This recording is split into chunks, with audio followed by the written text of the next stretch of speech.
Selanjutnya, Bawaslu Kalsel mengingatkan aparatur sipil negara untuk tidak ikut berpolitik pada pemilu 2024 mendatang. Karena berkaca pada pilkada lalu, masih ada temuan ASN yang ikut politik praktis. Bawaslu Kalsel terus menjaga netralitas ASN pada pemilu serentak 2024, kali ini melalui rapat koordinasi bersama kepala daerah maupun yang mewakili, serta sejumlah pejabat eselon 2, berlangsung di salah satu hotel di Banjarmasin belum lama tadi. Gubernur Kalimantan Selatan melalui staf ahli bidang hukum, politik, dan pemerintahan, Sulkan, mengatakan pemilu 2024 yang diselenggarakan secara serentak merupakan agenda penting yang menentukan terwujudnya pembangunan nasional yang berkelanjutan. Untuk itu, ASN sebagai bagian dari warga negara juga berkewajiban untuk mensukseskan pemilu nanti dengan sikap netralitasnya.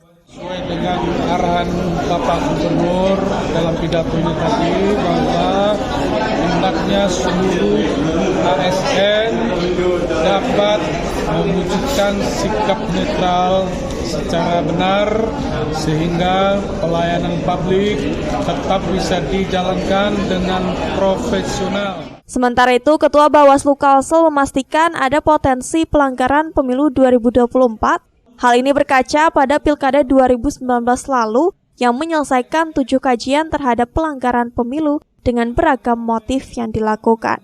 Biasa pelanggaran berupa apa, Bang? Yang biasa terjadi dari pengalaman sebelumnya?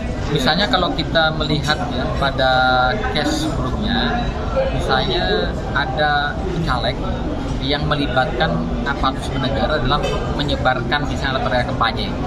Nah, tentu saja itu tidak diperbolehkan. Keputusan atau tindakan yang menguntungkan atau merugikan, dan atau kemudian ikut berkampanye dan atau menyampaikan misalnya praktik simbol-simbol di media sosial yang mengarahkan perspektifnya atau dukungan lah. Tapi kemudian itu nanti kami akan lakukan satu proses kajian sekalian apakah kemudian terbukti atau tidak terkait dengan aspek niat dan aspek yang dilakukan oleh subjek atau pelanggar. Kalau seperti itu masuk ke apa sanksinya? Itu bisa pidana, bisa administratif, atau hukum lainnya. Kegiatan ini juga mensosialisasikan surat keputusan bersama Menpan RB, Mendagri, Kepala BKN, Ketua Komisi ASN dan Bawaslu tentang pedoman pemilihan dan pengawasan netralitas ASN dan mengawasi aturan ASN dalam pemilu dan pemilihan. Eko Anggoro, Banjar TV.